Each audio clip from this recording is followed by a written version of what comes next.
Our history with the Peyton Anderson Foundation really begins in 1991. We had moved downtown to our previous theater the summer of '87, but we outgrew it almost immediately. And in 2-3 years, I started to look around for another location for our theater, and it was really important to us that we stay downtown. I especially wanted to stay on Cherry Street if we could. And the next step was, okay, how do we get this building? How do we buy it? And then we knew that we had to raise money to renovate it. And I wrote grants to the Knight Foundation and the Peyton Anderson Foundation at the same time. Well, the Knight Foundation sent a check for $100,000, but it was a challenge grant. And about a week later, Peyton Anderson met that challenge and sent us a check for $100,000. So we had $200,000. I also called Juanita Jordan and had her tour the building.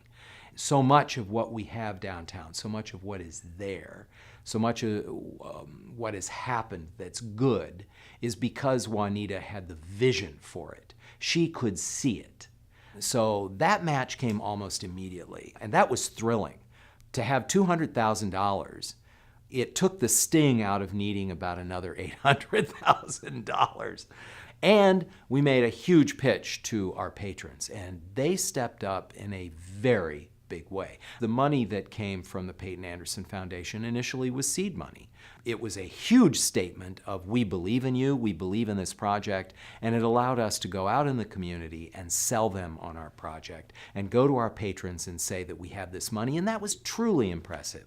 We opened the theater in March of 1995.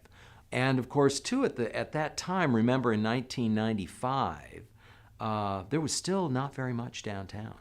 You could still find plenty of parking spaces downtown. What I was reading in many, many sources about urban development throughout this country is that it was the arts, leisure, culture that were all revitalizing abandoned urban centers. And I knew that would happen here. It would take time, but I knew it would happen. But what I loved is that Juanita understood that too. And she felt she was making a great investment and a great statement, I think, about supporting this very young arts company. And she understood, as other important people did, that the arts are central and fundamental to the heart of any vibrant community. What I love is it wasn't just our theater. We were part of a bigger picture, and we've been part of a larger community. And that's what it's been about from the beginning. And I have never forgotten that, because I know that that's what Juanita was looking for. She was looking for those cornerstones to build on, to create a larger community. Things that would establish permanence and that would make very strong, powerful visual statements about what can be done, what we are doing, and where we are going. And the Peyton Anderson Foundation was there from the beginning, and they've been there several times since. There have been other major issues in maintaining our building. We just celebrated our 30th season, and in preparation for that 30th season, I went to the Peyton Anderson Foundation and asked for a $50,000 grant to spruce up our building and to do maintenance that needed to be done that hadn't been done. Starting something is one thing, keeping it going is something else, and they've helped us keep it going. I feel that we have a partner with the Peyton Anderson Foundation. And I'm excited that when our patrons walk out the front doors, that it's no longer kind of a dark, deserted street. That they walk out and there are people out there. There are tables on the street where people are dining and enjoying one another's company. I mean, there's a vibrancy here now that's truly remarkable. And a lot of people have worked hard to make that happen. I believe that Theatre Macon's impact has been great in this community. When we started 30 years ago, There was nothing at all, especially downtown. And when we moved downtown, it was really the first arts organization that moved downtown and believed in downtown. Just the quality of life, I think, for not only the adults, but the youth actors that have come through there. It gives them a purpose, something to do.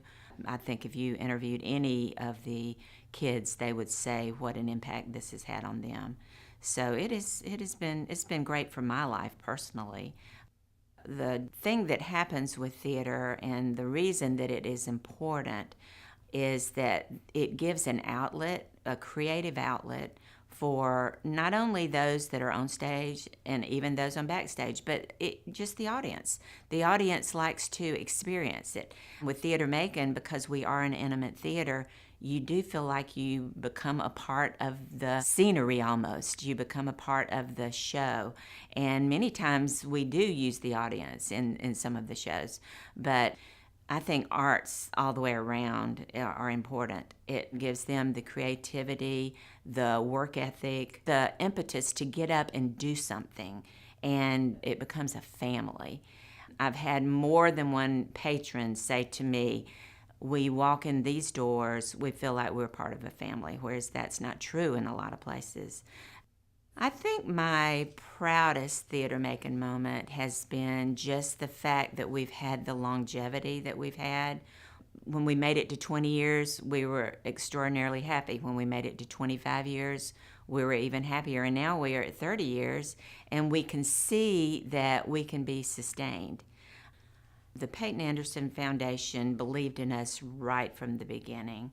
They've believed in us again and again by giving us grants. And I think that we've shown that we're worthy of the money that they have given us. We don't take that lightly. We're thankful. We definitely put it to earnest use. But Peyton Anderson has really, really stepped up and given to us time and again.